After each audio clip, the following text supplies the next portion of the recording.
અમરેલીના વરસડા ગામે દલિત સરપંચની સરા જાહેર હત્યાથી દલિત સમાજમાં રોષ ભભૂકી ઉઠ્યો। અમરેલી સિવિલ હોસ્પિટલ ખાતે સમાજના અગ્રણી સહિતના ટોળે ટોળા ઉમટી પડ્યા અને પોલીસ વિરુદ્ધ સૂત્રોચ્ચાર કરીને સરપંચનો મૃતદેહ સ્વીકારવાનો ઇનકાર કરતા મામલો ગરમાયો।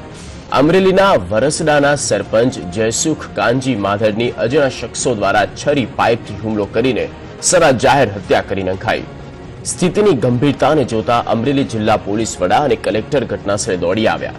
બીજી તરફ મોડી રાત્રે કેન્દ્રીય મંત્રી પુરુષોત્તમ રૂપાલા પણ મૃતકોના સ્વજનોને મળવા દોડી ગયા, જો કે સમજાવટના પ્રયત્નો નિષ્ફળ રહ્યા હતા।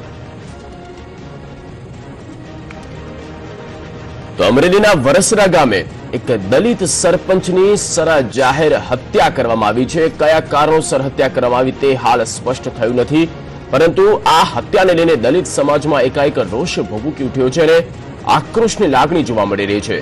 મામલો ખૂબ જ ગંભીર છે। સ્થિતિને ગંભીર જોતા જ તાત્કાલિક પોલીસ જિલ્લા વડા પણ ઘટના સ્થળ પર આવી પહોંચ્યા છે। વધુ માહિતી સાથે સંવાદદાતા સૂર્યકાંત ફૂલેન પર જોડાઈ ગયા છે। સૂર્યકાંત, દલિત સરપંચની હત્યા કયા કારણોસર કઈ દિશામાં તપાસ? ચોક્કસ હું જણાવી દઉં તો ગઈ રાત્રે લગભગ સાંજના 7:30-8 વાગ્યાની આસપાસ જયસુખભાઈ માધવ નામના જે તાજેતરમાં જ નવા ચૂંટાયેલા જયસુખ માધવ દલિત સરપંચ છે, તેમની તીક્ષ્ણ હથિયાર વડે 2-4 શખ્સોએ હત્યા કરી અને ફરાર થઈ ગયા છે। આ ઘટનાને પગલે અમરેલી સિવિલ હોસ્પિટલમાં દલિતોના ટોળા ઉમટી પડ્યા હતા અને એક માંગ જોરદાર કરી હતી કે જ્યાં સુધી આરોપી પકડાય નહીં ત્યાં સુધી આ લાશ છે તે લઈ જવામાં નહીં આવે।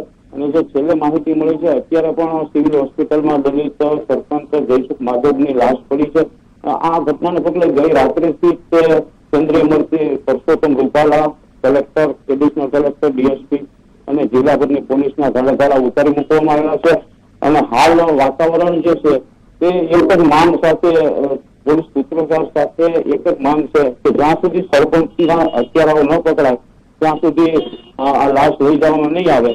હાલ દહેશતનો માહોલ છે અને પોલીસ પણ ધંધે લાગી ગઈ છે આરોપીઓને પકડવા માટે। જી આભાર સૂર્યકાંત સમગ્ર માહિતી બદલ।